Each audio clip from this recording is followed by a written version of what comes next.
자, 그러면 이어서 수급자 권리 보장에 해당하는 문항들을 살펴보도록 하겠습니다.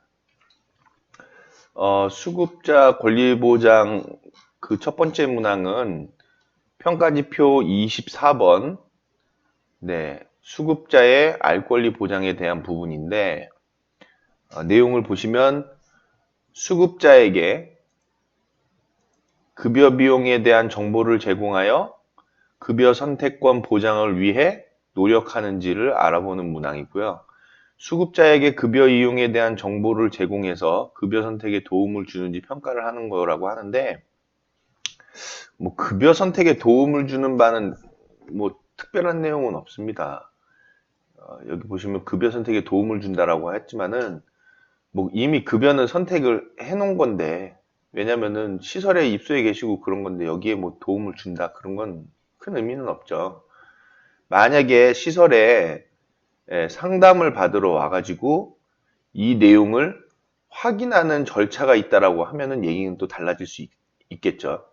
그래서 만약에 평가가 좀 달라진다라고 하면은 급여 선택에 도움을 주려고 하는 의도를 만약에 포함을 시키겠다라고 하는 부분이면은 이 급여 이용에 필요한 정보거든요. 이 서식 내용 자체가.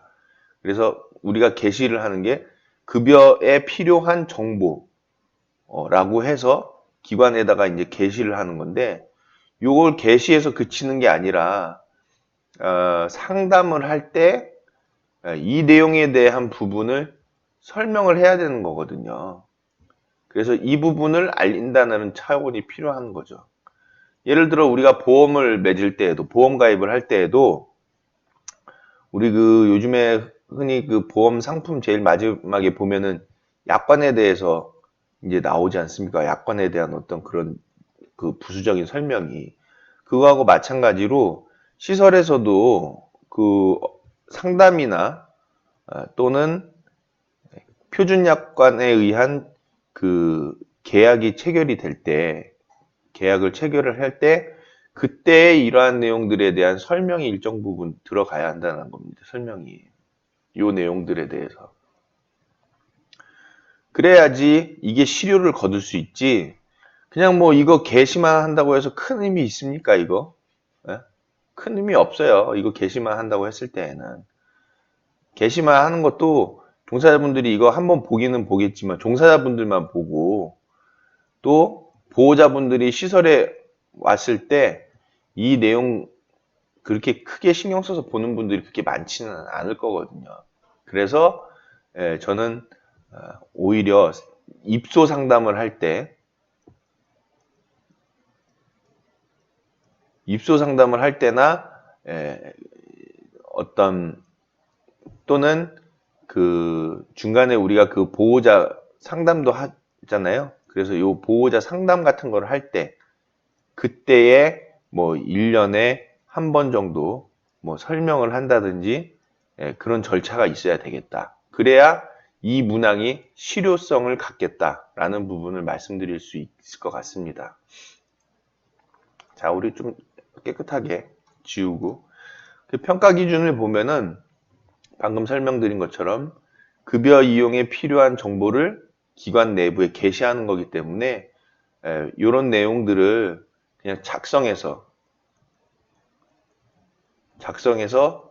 게시하면 된다라는 거죠. 자, 근데 우리 여러분 형식적인 거 우리 하지 말자고 했잖아요. 형식적인 거 벗어나자. 탈피하자.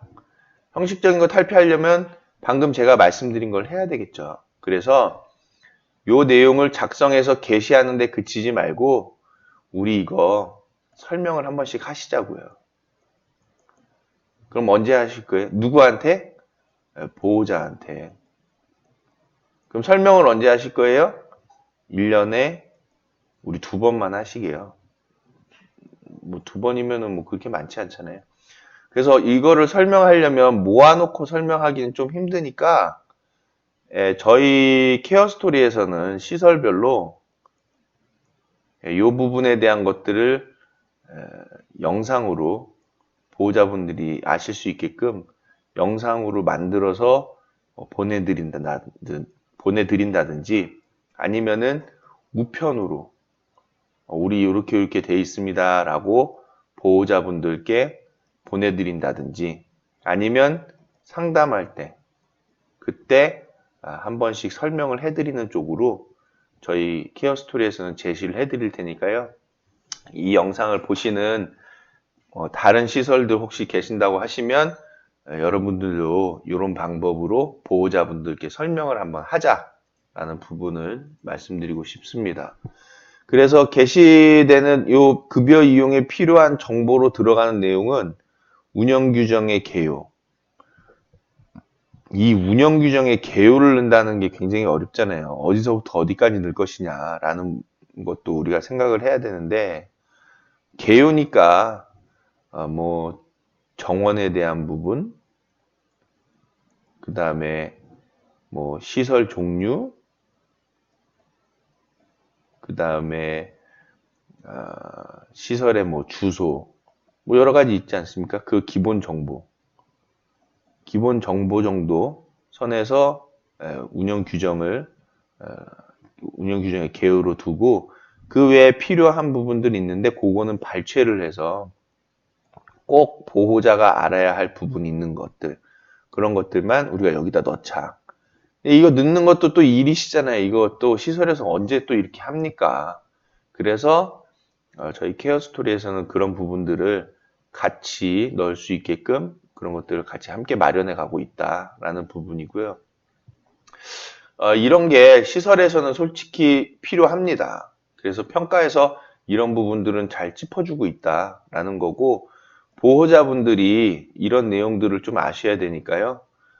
우리 요 운영 규정에 대한 내용을 좀 제대로 잘 좋은 내용을 보호자들이 꼭 필요로 하는 급여행에 필요한 거니까 필요한 내용을 우리가 넣어보자라는 부분이고요. 종사자 근무 체계에 대한 것도 들어가야 되는데 직종별 직원 배치 인력과 주야간, 평휴일 직원의 인력 등 한마디로 근무 체계 지금 아까 저기서 나왔죠. 근무 체계에 대해서 명기를 해달라. 그 다음에 제공하는 급여, 장기 요양 급여의 종류. 뭐 시설이기 때문에 시설급여죠. 네, 시설급여 중에서도 두 개가 있죠. 하나는 노인 요양시설.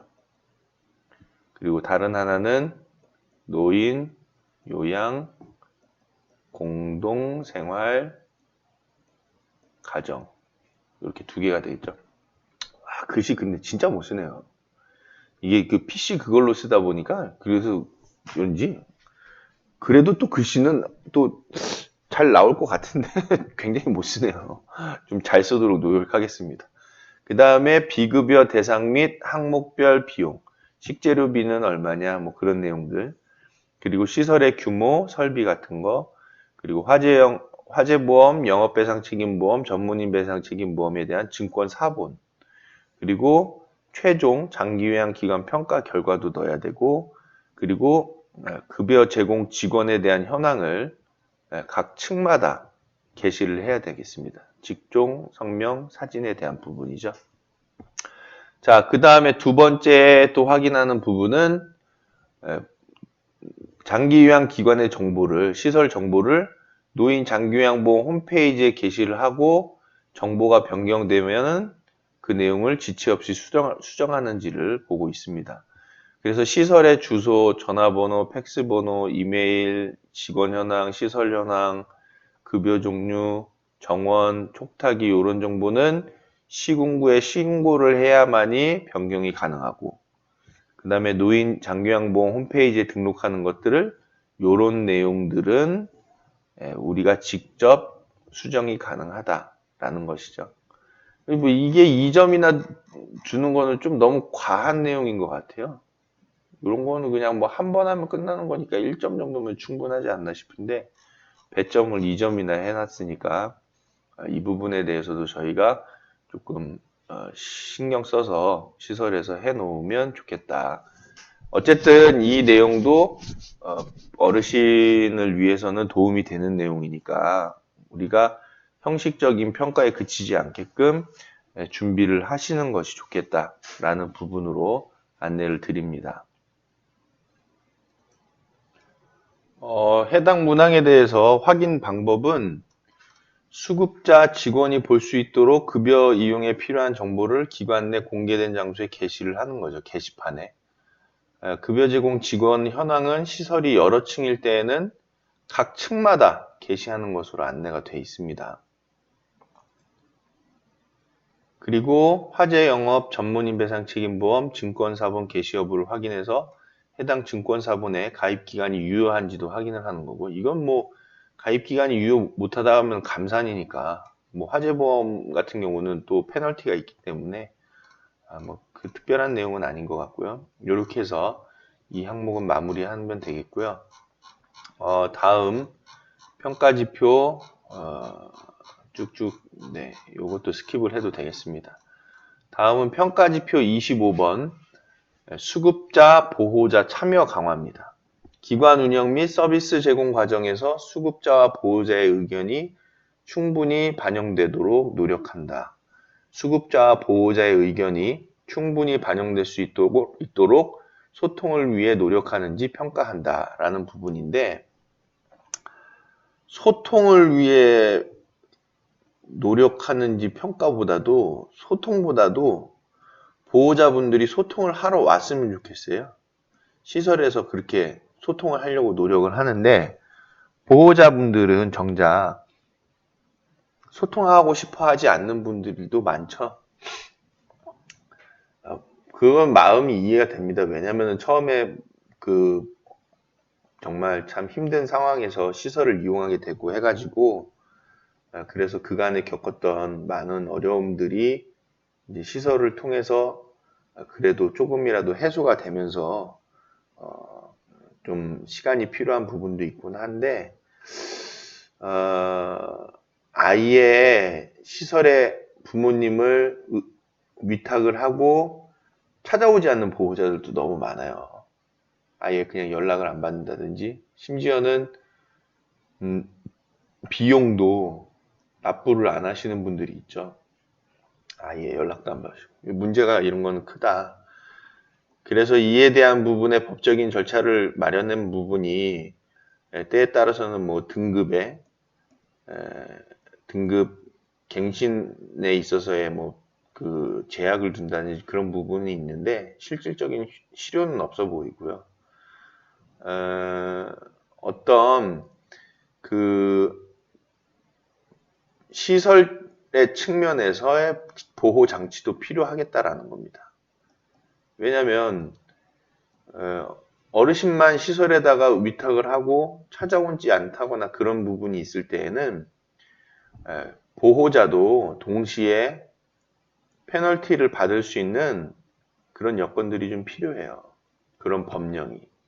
왜냐하면 너무 법의 균형이 시설과 보호자로만 놓고 봤을 때 법의 균형이 너무 시설로만 향해 있다. 그래서 시설의 모든 부분들을 제약하는 쪽으로만 간다고 하면은 이건 안 되겠다라는 거죠. 그래서 균형이 필요하다라는 건데, 뭐 그렇다고 해서 당연히 주체가 되는 쪽은 보호자이기 때문에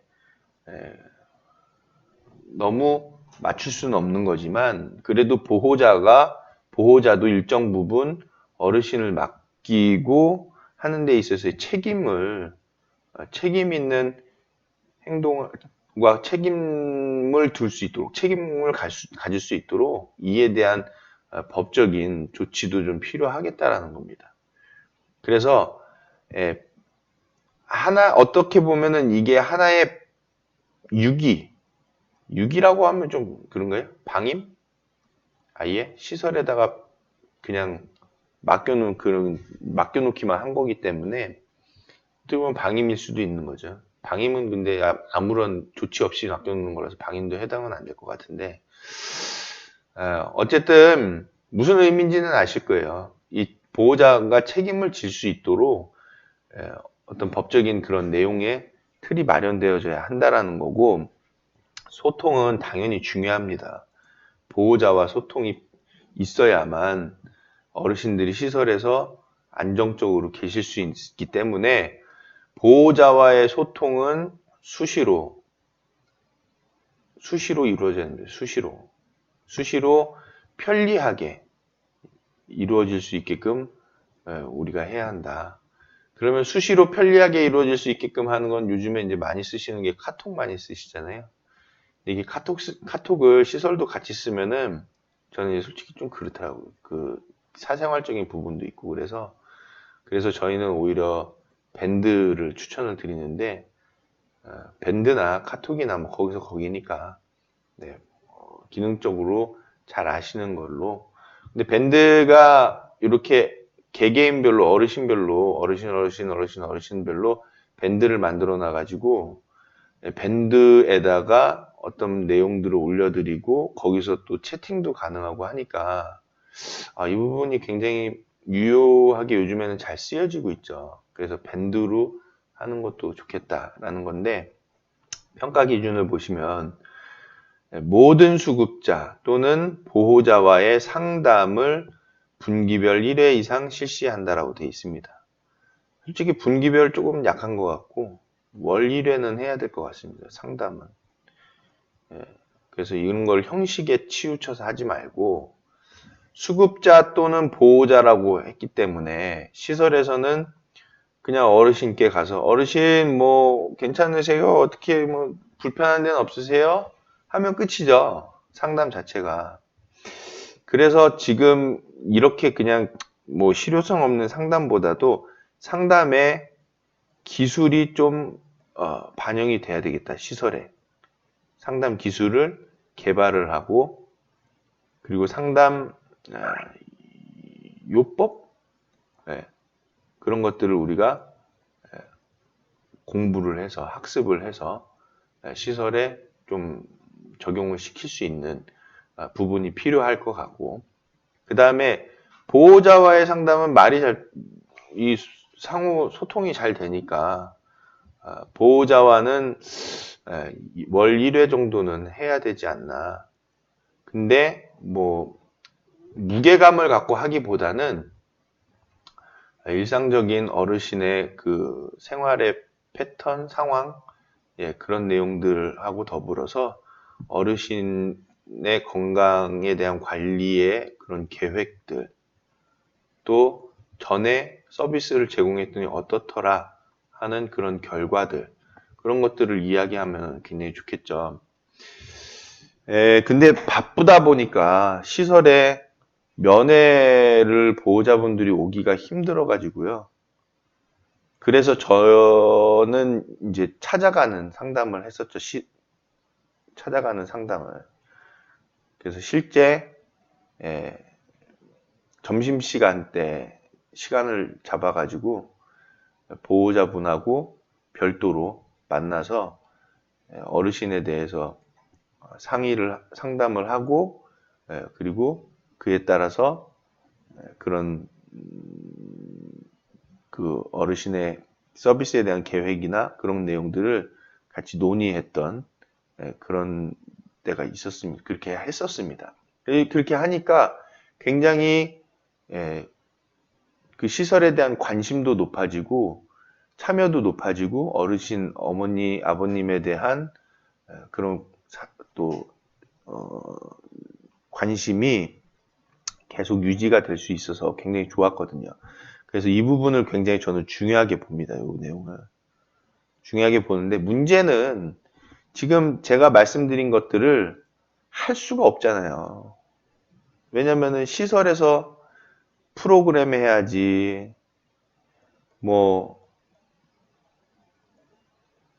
또 사무 또 해야죠. 이런 것들 때문에 사회복지사 한 사람이 할 수가 없거든요. 이게 문제라는 겁니다. 그래서 노인복지법에서 지금 사회복지사를 1대 100이 아니라 1대 14 정도, 12에서 14 정도를 유지하는 선으로 이 자체가 제시가 되어야 되겠다라는 부분입니다. 근데 뭐 인건비 비율로 해가지고 요거를 간접적으로 만들어 놨잖아요. 간접적으로 만들어 놨기 때문에 방향은 이렇게 가고 있는데, 방향은 1대 14 정도로 가고 있지만, 지금 인건비나 요 인건비 비율로 해서 하는 거는 1대 14가 아니라 거의 25명 정도 수준으로 가고 있죠. 이거는 맞지 않다는 겁니다. 사회복지사 한 사람이 최소한 그 보호자의 가정 방문이 가능할 수 있는 그런 인력 수준이 돼야 될 것으로 저는 생각을 하고 있습니다. 그래서 어쨌든 모든 수급자 또는 보호자와의 상담을 분기별 1회 이상 실시하게끔 되어 있고, 그래서 확인사항은 일자, 상담 직원, 그 다음에 상담 대상자, 상담 내용을 공단에서는 확인을 하게 됩니다. 그 다음에 수급자 또는 보호자의 의견을 연 1회 이상 급여에 반영한다라고 되어 있고요. 요거에 대한 상세 방법 밑에 나오겠죠. 그 다음 보호자와의 소통을 위해 반기별 1회 이상 노력을 한다. 예를 들면 소식지를 제공한다든지 SNS를 활용한다든지 정기적 회의를 연다든지인데, 예전에는 보호자 회의를 반기별 1회 이상 꼭 하라고 했는데 보호자들이 안 온다라는 그 의견이 있어서 이렇게 바뀐 걸 거예요. 그리고 시대가 많이 바뀌어서 지금 오프라인에서 모이는 거는 지양하고 있죠. 서울에서 부산까지도 얼굴 그냥 화상으로 통하는 시대인데, 이거 정기적 회의를 모여서 하라는 거는 이 자체가 구시대적인 사고방식이고요. 의미가 없는 거고. 저는 여기서 무게를 두고 말씀드리고 싶은 거는 소식지에 대한 건데, 이 소식지를 개인별로 우리가 만들어서 좀 해야 되겠다라는 겁니다. 근데 보호자분들이 그 연세가 있으신 분들은 많이 이런 것들을 사용 못 하셔가지고, 특히 이런 내용들을 우리가 그냥 페이퍼로 가는 게 아니라 위에서 말씀드렸듯이 밴드 같은 걸로 하면 좋기 때문에, 보호자가 근데 이걸 사용을 잘 못 하시는 분들이 있잖아요, 간혹. 그래서 그런 분들은 못한다 하더라도 할 수 있는 분들에 대해서는 밴드로 하면 좋겠다. 그리고 지금은 대부분들이 메시지를 사용하고 있기 때문에 우리가 메시지를 통해서도 계속 소식을 제공해 드린다든지 그렇게 할 수 있어야 될 것 같습니다. 사진에 대한 부분도 그렇고, 특히나 비용적인 부분에 대해서는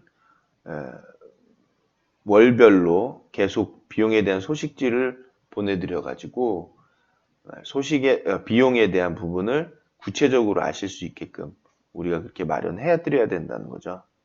그래서 소식지를 매월 제공해 드렸으면 좋겠다라는 부분이고, 그 다음에 별도의 상담실을 두고 있는지를 보고 있습니다. 그래서 상담실에는 상담실 표찰이 돼 있는 전용 공간을 확인한다라는 거죠.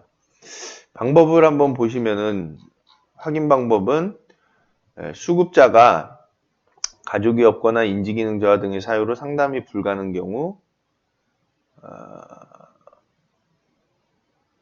상담이 불가능한 경우에는 근거 자료를 확인해서 인정한다. 그러니까 거기다가 이제 사유를 쓰면 되겠죠. 뭐 어르신께서 왜 우리가 상담을 못 하는지, 가족이 아예 연락이 안 된다든지, 또는 뭐 기초 생활수급자라든지,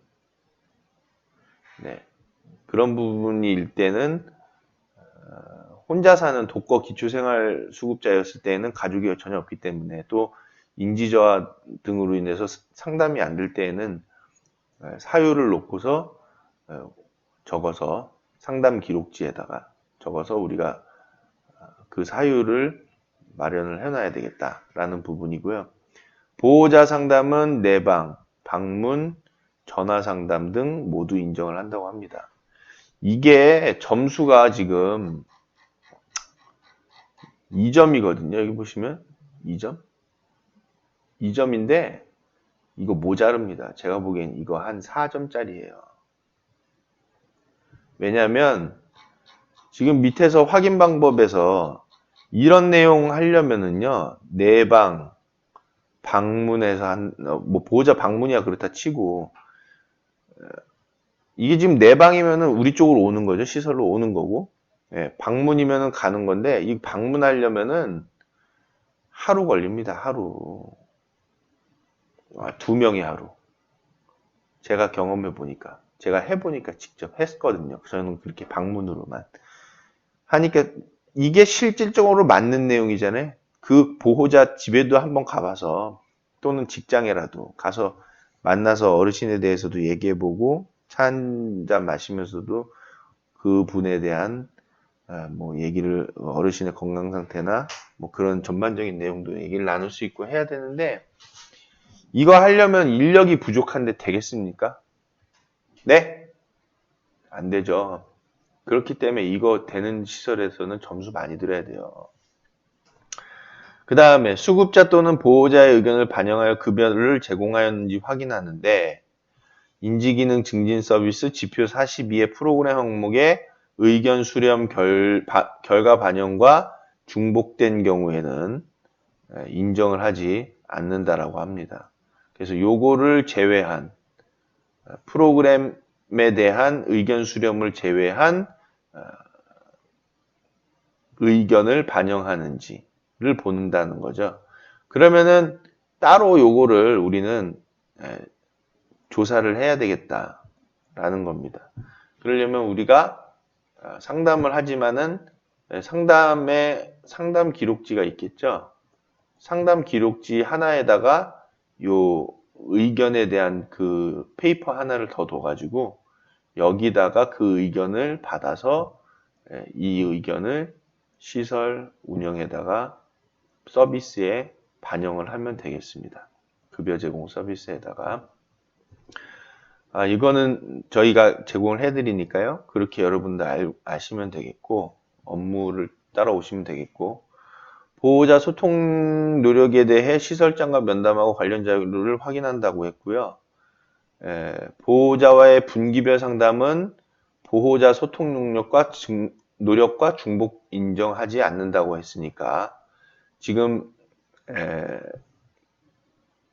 기준 3번을 보시면은 어떤 거냐면은 요 소통 노력이잖아요.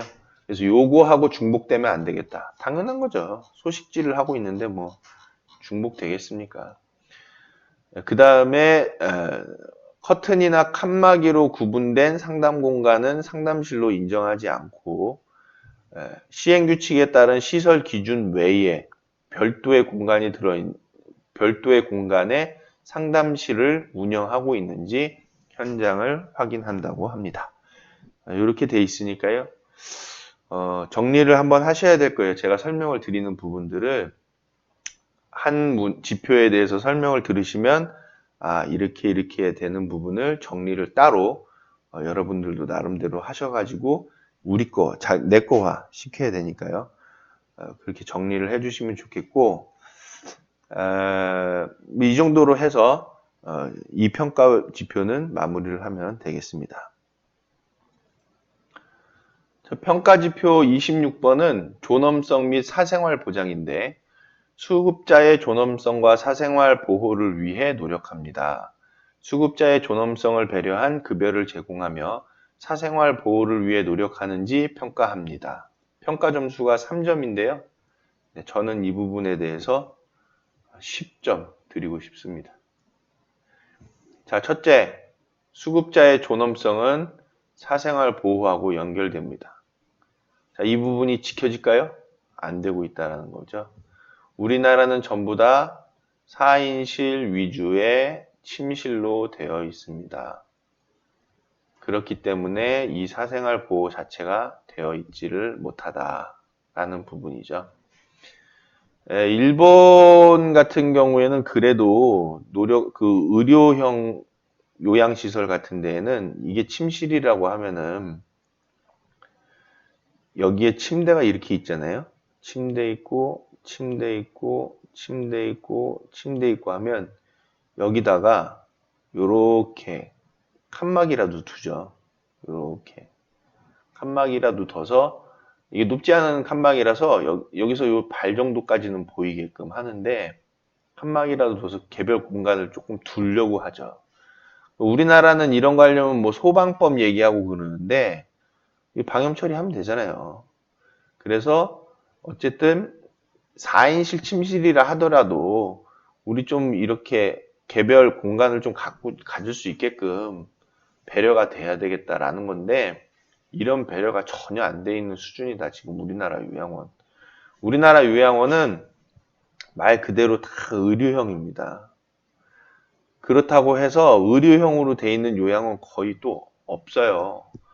우리나라 요양을 표현한다고 하면 어중간한 요양원 스타일입니다. 이게 지금 10년간 이어질 수밖에 없었던 거 얘기를 드릴까요? 이거 10년간 있었던 이 얘기 드리려면 한참 걸리는데 이렇게 될 수밖에 없었던 거예요. 이런 식으로 올 수밖에 없었던 거예요. 그래서 이제는 요양원이 생활형, 그 다음에 의료형으로 이게 나눠져야 되겠다라는 겁니다. 의료형일 때는 이런 그 4인실도 충분히 가능하죠. 그러나 생활을 하는 공간이라고 하면은 여러분 4인실에서 있고 싶으세요? 네? 집에 생활하는 게 4명이서 같은 방 쓰십니까? 아니잖아요. 그렇기 때문에 생활형일 때는 1, 2인실 위주로 갈 수 있게끔 이 뭔가 법적인 내용들이 바뀌어져야 되는 거죠. 근데 이게 안 바뀌어진다는 게 문제예요. 엄청난 큰 문제입니다. 이 자체가. 그래서 이런 부분들이 좀 개선이 됐으면 좋겠고요. 평가의 기준을 보시면은 수급자의 사생활을 보호하기 위해서 침실의 이동식 칸막이가 1개 이상 구비되거나 또는 침대마다 커튼이 설치되어 있는지를 본대요. 그럼 이 커튼은 또 방염이 되어 있어야 되겠죠. 이 얘기는 뭐냐면은 기저귀를 교체할 때 그때에 이 이동식 칸막이를 사용해 달라 그 얘기예요. 커튼이나 또는 의복을 갈아입을 때, 즉 환복할 때 그럴 때 이거를 써달라는 거거든요. 이게 최소한 우리 수준이다라는 거고 우리나라 수준입니다. 이게 평가에 나와 있다는 것 자체가 어이가 없는 거죠. 수준이 굉장히 떨어지는 거죠. 이 말이 있는 것 자체가. 우리나라는 요양원 자체가 이런 데라는 거예요. 요양원 들어가면 이동식 그냥 기저귀 갈 때 다 오픈된다 이 얘기예요. 의복 바꾸고 할 때. 사생활 보호 없다는 거예요. 우리나라 요양원. 이 반증하는 겁니다. 이 문항 자체가. 그러면은 자 요양원 전국에 이게 우리나라 대한민국 지도죠. 전국에 요양원 얼마나 많습니까?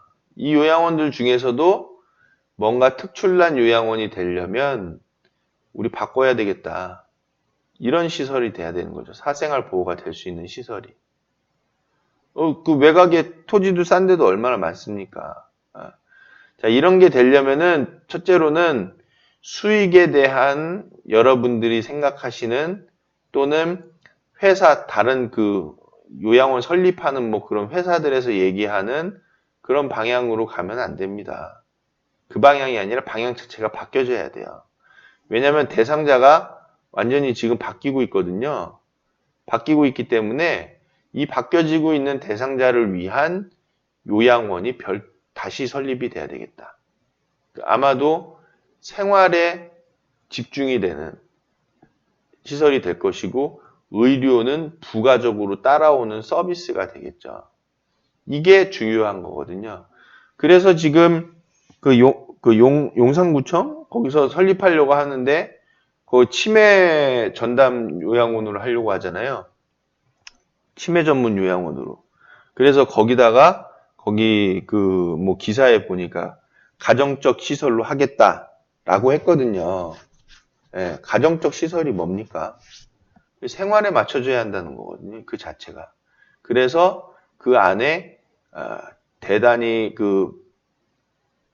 그 큰 대규모 부지에다가 뭐 상가도 놓고 상점도 놓고 슈퍼도 놓고 뭣도 놓고 해서 요양원 놓고 요양원 놓고 그래서 이거 다 이용할 수 있게끔 이런 식으로 가자.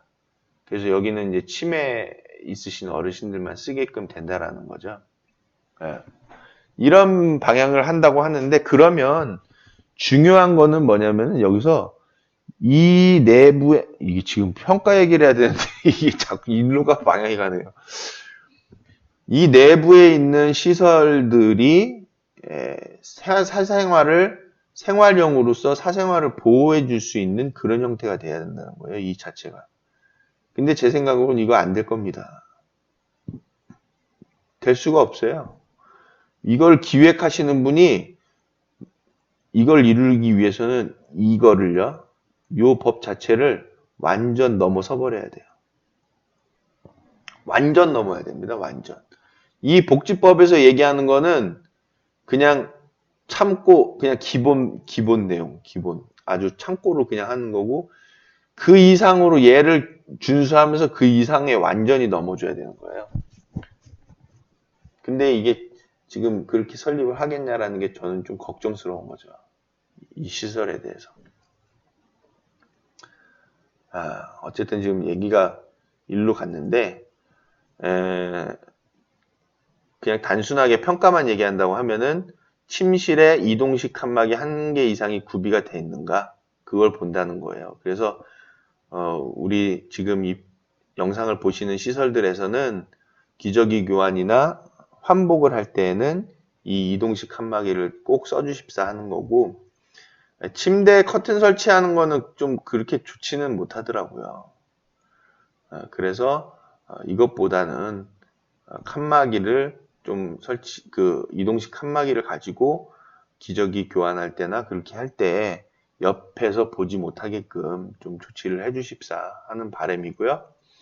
그리고 수급자 침실에 개인 물건 보관함이 있는지를 확인을 하게 됩니다. 자, 그 다음에 급여 제공 시에 어르신께 존칭을 사용하는지 어르신을 존중하고 있는지도 관찰하게끔 되고요. 그리고 서비스 제공 전에 수급자에게 서비스 내용을 설명하는지도 본다고 합니다. 한마디로 어르신 기저귀 갈겠습니다 하고 기저귀 간다 이거죠. 그리고 어르신 침실에 청소 좀 하겠습니다 하고 청소를 한다라는 겁니다. 좋은 내용인 것 같아요. 저는 여기에 배점을 오히려 더 많이 주고 싶습니다. 여기다가 이 부분에 이게 한마디로 CS거든요. 그래서 CS 교육이 들어가야 돼요. 우리 이 시설에는 기본입니다. 이 자체가 인사하는 법, 존칭 쓰는 법, 또 어르신을 대하는 법 그런 내용들이 여기에 들어가야 되고 부드럽게 말하는 법 뭐 이런 것들. 그래서 저희가 이제 이런 부분들에 대해서도 교육을 제공을 해드릴 예정이니까요. 함께 같이 하시면 좋겠고 그 밑에 내용은 수급자의 욕구 및 상태에 따라 서비스를 받을 수 있도록 노력한다는데 예를 들면 개인 의복을 착용을 시키고 그리고 침실 출입구에 어르신의 성명을 부착해 놓고 그 다음에 산책 또는 배회, 가족 및 지인의 자유로운 방문과 외출 및 외방, 종교 활동의 자유가 보장이 되어야 되겠다라는 것입니다. 그리고 개인정보 자료를 적정하게 관리하는데 사무실에 개인정보 담겨져 있는 서류들의 보관함에 잠금 장치가 되어 있어야 한다는 것이죠. 이 내용들을 지금 어떻게 확인을 한다고 하냐면은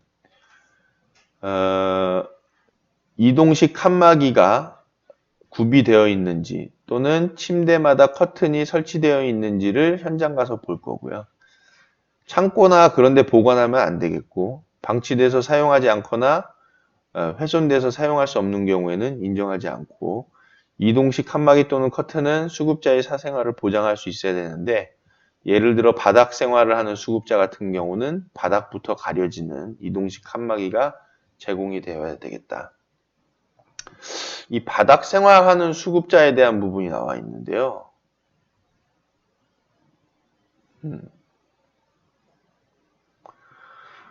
어쨌든 이 바닥 생활을 하시는 수급자에 대해서도 이게 4인실이기 때문에 이런 문제가 나타나는 거죠.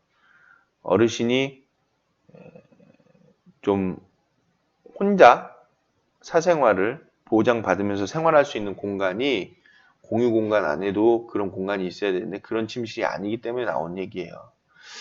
그 다음 이동식 칸막이 또는 커튼을 기역, 디귿 등의 형태로 수급자 전신이 가려져야 한다라고 합니다. 근데 이 내용은 좀 어폐가 있죠. 왜냐면은 사람은 눈으로 요 눈이죠. 눈으로 보는 시각이 이렇게 될 수 있거든요. 그래서 여기를 가려주면 다 안 보일 수도 있어요. 어떻게 보면.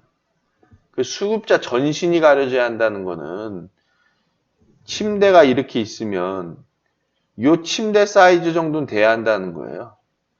이 자체가. 펼쳐가지고. 그죠? 근데 이게 중요한 게 아니고요. 이거는 좀 약간 지엽적인 얘기예요. 이 옆에서 이분을 봤을 때 이게 못 보게끔 이게 돼야 한다는 게 중요한 건데 사이즈를 지금 제시를 하는 거죠. 평가에서는.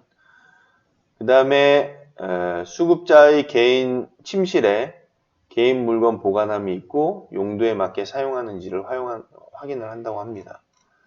그 다음에 수급자의 존엄성을 배려하여 급여를 제공하는지 어르신하고 직접 면담한다는 거고 서비스 제공 과정을 관찰한다고 하는데 굉장히 불편하겠네요. 이거 서비스 제공 지켜보고 있는 것 자체가 그죠? 얼마나 불편하겠습니까? 평가라고 해가지고 와서 이거 하는 거 보고 있다고 하는데 면담이 가능한 수급자가 없을 경우엔 관찰 결과로 평가하고 존칭 사용 및 수급자 존중 여부는 목욕, 배설, 체위 변경, 이동 도움 등 급여 제공 과정을 관찰한다고 합니다. 어르신, 목욕 시작하겠습니다. 이렇게. 어르신, 기저귀 갈아드리겠습니다. 이렇게. 어르신, 화장실 모셔다 드릴게요. 뭐, 이렇게. 서비스 제공 전 수급자에게 서비스 내용 설명을 이렇게 하는지를 관찰한다고도 합니다. 그 다음에 수급자의 욕구에 따라 서비스가 제공되는지 관련 자료와 현장을 확인하고 수급자와 면담하는데 면담이 가능한 수급자가 없을 경우에는 기록이나 현장을 확인해서 평가한다고 하는데 이 부분은 위에서 설명을 드렸으니까요. 그 다음에 개인 의복을 착용하지 않고 단체복을 착용하는 경우에는 그 이유를 근거 자료를 확인한다고 합니다. 근데 단체복을 착용할 이유가 없어요. 다만 의료용 그 환자복을 입고 계셔야 되는 어르신들이 좀 계시거든요. 그럴 때나 요 환자복 입고 계시는 거지 와상 어르신이나 그럴 때 단체복을 입을 이유가 없거든요. 편의를 위해서 단체복 입는 거거든요. 여러분 나중에 노인이 돼서 요양원 어쩔 수 없이 들어가게 됐는데 거기에 환자복 싹 다 입혀놓고 있거나 단체복 그냥 티셔츠 쪼가리 같은 거에다가 그런 거 입고 있으면 기분 좋겠습니까? 그분 입장에서? 아니잖아요. 그래서 이런 것들은 지양되어져야 되겠다. 단체복 착용에 대한 일괄적인 동의를 받는 거는 안 되겠다는 거죠. 근데 또 이렇게 해요. 평가 때만 반짝해서 개인 의복 입고 그 외에는 또 개인 이 단체복 입혀놓는다 그러죠. 그 참 문제가 있죠. 그리고 수급자나 보호자의 개별 요구에 의한 단체복 착용은 인정을 하겠다라는 건데 수급자나 보호자가 개별적으로 단체복 입혀주세요 하는 경우 그렇게 많지는 않을 거예요. 그냥 단체복 착용에 대해서 수급자나 보호자가 만약에 단체복 착용을 시켜달라 하는 이유라고 하면은 시설에서 먼저 얘기하지 않았을까요? 의복 관리가 힘든데 단체복을 입으시면 빨래도 편하고 옷도 안 사와도 되고 그런데 굳이 개인 의복 입으셔야 할까요? 라고 하거든요. 이 얘기는 정원이 많은 시설들에서는 이렇게 될 수밖에 없습니다. 왜냐하면 요양보호사는 한정돼 있는데 의복까지 개인별로 입으면 그거 관리해 드리는데 힘들어 하거든요. 그래서 이런 얘기 이렇게 나오는 거거든요. 그러나 이런 식으로 가면 안 되겠다. 어쨌든 단체복 착용은 우리가 특별한 이런 그 의료 환자복을 입어야 되는 상황 외에는 단체복 착용은 지양해야 되겠다라는 부분입니다. 피부질환, 와상 등 특별한 사유는 인정한다. 이 부분만 해당이 되는 거죠. 이 부분만 인정을 우리도 받는 거고 나머지는 개인 의복을 꼭 입으실 수 있도록 해드리는 게 좋겠습니다. 침실 출입구에 수급자 성명을 부착하는지 확인한다는 거고 전체 이름이 다 나와야 되겠습니다. 이렇게. 그리고 개인정보 보관함에 잠금 장치를 확인하는지도 나타나 있습니다. 자, 이렇게 해서 요 평가 지표도 마무리를 하도록 하겠습니다. 자, 평가 지표 27번에서는 노인 인권 보호를 얘기하고 있습니다. 수급자 학대를 예방하고 신체적 구속을 하지 않는 등 노인 인권 보호를 위해 노력하는지를 보게 되는데 점수가 4점입니다. 당연히 4점이죠, 이건. 높은 점수가 필요하죠. 노인 학대를 예방하기 위해 정보 제공 및 교육을 실시하고 신체적 구속을 하지 않는 등 노인 인권을 보호하기 위해 노력하는지 평가한다는 것인데요. 2010년도 그럴 때 많이 TV에서 나왔었죠. 그 추적 60분 같은 데에서 어르신 막 묶어놓고 하는 거 그런 것들 많이 보셨을 거예요. 근데 이 신체적 구속이라는 게 장기요양보험제도 시작되기 전에는 노인요양시설에서 아주 신체적 구속하는 그런 시설들 엄청나게 많았었잖아요.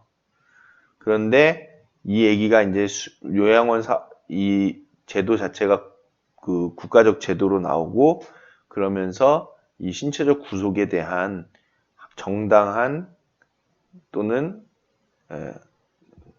합법적인 합리적인 그런 정당한 그런 절차 그런 거가 마련이 된 거죠. 그래서 평가 기준을 보시면은 노인 인권 보호 지침을 모든 보호자에게 제공하며 또는 수급자에게 노인 학대에 관한 정보를 게시 및 수록한다. 그래서 시설 내에 게시한다라는 거죠. 노인 학대 신고기관 또는 노인보호 전문기관의 정보와 노인 학대 유형에 대해서 이거는 포스터로 잘 돼 있죠. 그래서 요거 게시하면 될 것 같고 그 다음에 노인 학대 예방정보 수록인데 정기 간행물이나 홈페이지 홍보 자료 등을 제공을 할 수 있어야 되겠습니다. 그래서 여기서 얘기하는 제공이라는 거 꼭 출력해서 드려도 좋고 게시해서 정보를 줄 수 있게끔 하는 것도 좋겠습니다. 그 다음에 모든 직원과 수급자에게 노인 인권 및 학대 예방 교육을 반기별 1회 이상 실시한다. 네, 모든 직원하고 수급자입니다. 그래서 노인 인권 및 학대 예방 교육을 실시해야 한다. 일자, 강사, 교육 내용, 참석자 서명까지도 봅니다. 그리고 3번에 보시면 일시적으로 신체를 제한하거나 구속할 경우 그 내용을 자세히 기록하고 가족 등에게 그 사실을 통지한다.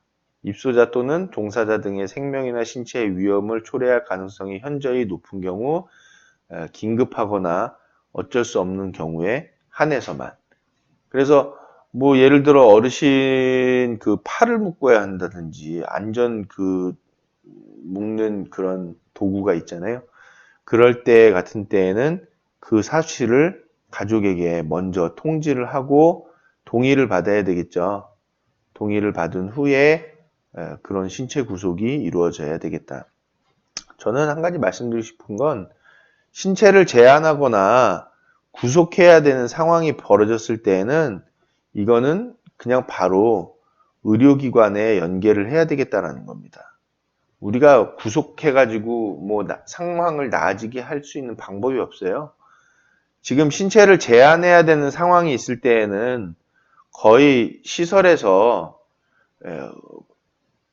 장기요양 서비스를 제공하기보다는 의료 서비스의 어떤 치료나 그런 것들이 지금 제공이 돼야 되는 상황인 거거든요. 근데 시설에서 신체 구속하고 그렇게 있을 만한 그런 상황이 못 됩니다. 그런 능력적인 그 역량도 안 되고요. 그래서 이럴 때에는 의료기관으로 연계를 하는 것이 맞다. 의료기관 연계로 가는 것이 맞다라고 말씀을 드리고 싶습니다. 자, 그래서 이렇게 그 신체 구속을 할 때에는 수급자명, 수급자 상태, 그러니까 제재 사유죠. 그다음 제재 일시, 제재자, 제재 방법, 통지 대상자, 통지 일시, 통지 방법 등을 보게 된다는 겁니다. 뭐 이런 상황일 때는요, 저는 확실하게 지금 말씀드리는데 이렇게 가지 말고 그냥 의료기관에 바로 연계를 해서 입원을 하실 수 있도록 조치를 한다든지 해야 되겠다라는 거죠. 근데 요 입원하기 직전에까지는 뭐 신체적 제재를 해야 한다라고 하면 어쩔 수 없는 거죠. 요 입원하기 전까지 신체적 제재를 해야 한다고 하면은 당연히 보호자의 동의를 받아서 해야 되겠다. 그때는 요 내용들이 분명히 기재가 돼야 되겠죠. 그래서 그래서 요런 상황이 있을 때는 굉장히 중요한 내용이기 때문에 반드시 될 수 있으면 빨리 의료기관으로 연계를 하셔야 되겠다라는 겁니다. 4번은 노인학대 예방을 위해서 반기별 1회 이상 운영위원회 회의에 수급자 또는 보호자 대표 1인 이상을 참여를 시켜서 수급자의 요구사항과 불만사항을 청취하고 조치하게끔 하는 것입니다. 이거는 솔직히 지금 보호자 대표가 들어가 있는 상황이면 운영위원회에 괜찮은 건데 보호자 대표가 안 들어가져 있으면은 수급자 어르신을 참여시켜야 되는 거겠죠. 저는 그래서 이거를 참여를 어르신들이 그 회의에 같이 앉아 계시기는 힘드니까 운영위원들이 어르신들을 면담하는 쪽으로, 면담도 또 상황이 잘 안 되는 수가 있잖아요. 그래서 면담이 아니라 이제 물론 면담이 일부분 포함이 되죠. 면담도 하면서 상황을 어르신께서 시설에 계시는 상황을 확인하는 쪽으로도 이렇게 하여야 되겠다라는 거고, 보호자 대표가 운영위원회에 포함이 돼 있어서 위촉이 돼 있어서 운영위원회 대표 위원으로 회의에 참여하시게 되면 더 나은 거죠. 어쨌든 수급자의 요구사항과 불만사항을 청취하는데 의의가 있다라는 겁니다. 우리가 이거를 어떻게 청취를 하는 것이 좋겠냐예요. 보호자의 의견은 상담을 통해서도 들을 수 있고 한데 지금 운영위원회에서 지금 이걸 듣자 이 얘기거든요. 근데 운영위원회에서 못 들을 상황도 있으니까 그거는 뭐 반기별 1회니까 오히려 그거보다도 자주 수시로 수급자의 요구사항과 불만사항을 청취할 수 있는 방안이 돼야 되겠다. 그게 이제 예전에는 뭐 물론 지금도 그렇지만 뭐 소리함을 둔다든지 뭐 이렇게 돼 있는데 이거 뭐 보호자들이나 쓸 수 있는 내용이고 이거 잘 쓰지도 못하고요. 큰 의미가 없어지고 있고 이런 것들은 누가 제일 하냐면 제가 보기에는 종사자가 제일 잘 압니다. 종사자분들이 시설의 운영자가 수급자의 요구사항과 불만사항을 잘 들어주는지를 제일 잘하는 분들은 이분들이거든요. 그래서 이분들과 면담하는 쪽으로 가는 것이 오히려 좋겠다 라는 거를 제안을 드립니다. 자, 확인 방법은 첫 번째 보니까 보호자 또는 수급자에게 노인 인권보호 지침을 제공하였는지 관련 자료나 현장을 확인한다고 합니다. 그리고 노인학대 신고 등에 관한 정보가 시설 내부에 게시되어 있는지 확인하는 거고, 그리고 정기 간행물 홈페이지 홍보 자료 등에 노인학대 예방에 관한 정보가 수록되어 있는지도 확인을 합니다. 그래서 밴드를 좀 활용을 하면 밴드에다가 일괄적으로 다 이렇게 올려드려가지고 좀 보실 수 있게 하는 거죠. 거기다 파일로 아예 해가지고 노인 인권보호 지침도 제공을 하는 거고. 그 다음에 2번은 모든 직원과 수급자에게 반기별 1회 이상 인권 및 노인 학대 예방 교육을 실시하였는지 관련 자료를 확인하게 되는 것이고, 참석자 서명은 직원만 본다고 합니다. 왜냐면 어르신이 서명하기 힘드니까. 그리고 인지저하 등으로 교육이 불가능한 수급자는 그 근거 자료를 본다라고 합니다. 그리고 노인학대 예방교육 내용에 대해서는 직원들과 면담을 해서 노인학대 유형과 노인학대 예방과 노인학대 발견 시 대응 방법을 했는지 그거를 확인을 하겠다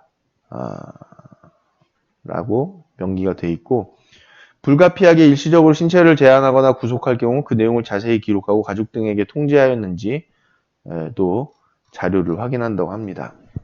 그 다음에 수급자 또는 보호자 대표가 1인 이상 참석하는 운영위원회를 반기별 1회 이상 개최했는지도 확인을 한다고 하고 있고요. 운영위원회 회의 때에 수급자 요구사항과 불만사항을 청취하고 조치하고 있는지도 확인을 한다고 합니다. 그리고 수급자의 요구사항과 불만사항 청취 여부를 회의록에서 본다고 하니까 운영위원회 회의록에 이 내용이 기재가 돼 있어야 되겠죠. 이 내용 자체가. 회의록에 요구사항과 불만사항을 청취했는지에 대한 내용이 명기가 돼 있어서 우리가 제시를 할 수 있어야 되겠습니다. 자, 이렇게 해서 지금 또 큰 단락 하나를 마무리를 하게 됐는데요. 지금 저희가 보셨던 그 단락이 수급자 권리 보장에 대한 부분이었는데, 그 부분들을 이제 마무리를 다 하고, 이제 가장 그 핵심적으로 좀 내용이 좀 복잡하고 전문적인 부분에 대한 내용을 다뤄야 되는 급여 제공 과정에 대해서 이어서 살펴보도록 하겠습니다.